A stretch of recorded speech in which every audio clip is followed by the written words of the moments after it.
드디어 복분자의 계절이 다가왔다. 복분자는 농약을 치지 않아도 과일을 수확하는데 전혀 지장이 없는 몇 안 되는 멋진 나무다. 게다가 뿌리 번식을 하기 때문에 단 한 그루만 심어도 몇 년이 지나면 수십 개의 나무로 번식할 만큼 생명력도 강하다. 3년 전 나는 이곳에 단 한 그루의 복분자를 심었는데 지금은 수십 개의 나무들로 뒤엉켜 있으며 매년 꽤 많은 양의 열매를 수확한다. 복분자가 가지고 있는 또 하나의 장점은 다른 과일들과 달리 열매들이 한 달 정도 천천히 나누어서 있기 때문에 아주 오랜 기간 먹을 수 있다는 것이다. 농장의 동물들 중에는 유난히 닭들이 복분자를 좋아한다. 녀석들은 내가 복분자를 수확하러 올 때마다 나를 뒤따라와서 내가 주는 복분자를 먹거나 땅에 떨어진 것을 먹는다. 땅 위에는 다 익은 살구나 매실이 떨어져 있지만 녀석들은 복분자를 가장 선호한다.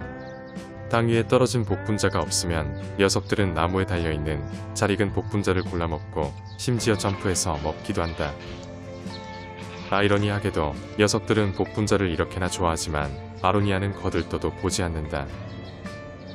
둘 다 몸에 좋은 베리이지만 녀석들은 맛있는 것만 골라 먹는 것이다. 나는 닭들이 유난히 좋아하는 복분자를 녀석들이 마음껏 먹을 수 있도록 지금보다 10배 이상 나무수를 늘릴 계획이다. 오랜만에 다리를 다친 흰놀이들과 이브가 지내고 있는 쉼터에 왔다.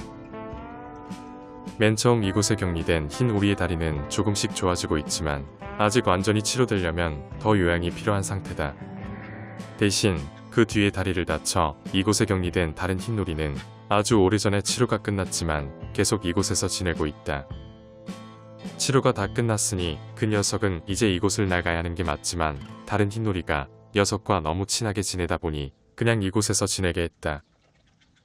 녀석이 오기 전 옐로우는 이브에게 많이 의지하였지만 이젠 이브는 찬밥 신세가 되었다. 너무 각별한 사이가 되어버린 흰놀이들은 물을 먹을 때도 함께 먹고 사료를 먹을 때도 함께 먹는다. 하지만 이브는 흰놀이들 사이에 끼어들 틈이 없어서 철저히 녀석들에게 외면당하고 무시당하고 있다. 화가 난 이브는 옐로우를 공격하진 않지만 다른 흰오리를 공격하며 불편한 심기를 드러낸다. 원래 나의 계획은 이브가 몇 마리의 암컷오리들과 함께 가족을 구성하기를 바라는 거였는데 내 의도와는 달리 흰오리들이 이브를 외면하고 있는 것이다. 상황이 이렇게 되자 이브는 계속 바깥을 바라보며 외로운 마음을 달래고 있다. 다른 흰오리들은 먹을 게 풍부한 이곳 생활에 만족하고 적응하여 잘 지내고 있지만 이브는 아직도 방황을 하고 있는 것이다. 그런데 며칠 전부터 흰오리 2마리가 함께 알을 품기 시작했다. 처음에는 두 녀석이 친하니까 함께 앉아있는 거라고 생각했는데 늘 같은 장소에서 서로를 의지하듯이 앉아있는 게 영락없이 알을 품는 모습이다. 최근 일주일 사이에 너무 많은 대리모 후보들이 생기는 바람에 도대체 누구에게 기회를 주어야 할지 고민이 되고 있다. 가장 늦게 알 품기를 시작했지만 만약 녀석들의 모성애가 강하다고 판단되면 가장 유력한 대리모가 될 것이다.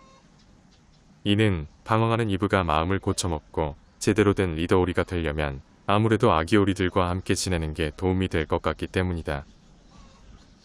이틀 전 트랩 안에 오리알들을 넣어놓았지만 그 녀석이 아직 건드리지 않은 상태다.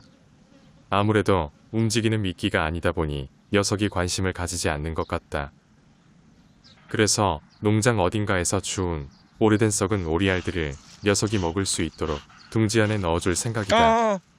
상한 오리알을 먹고 배탈이나 났으면 좋겠다.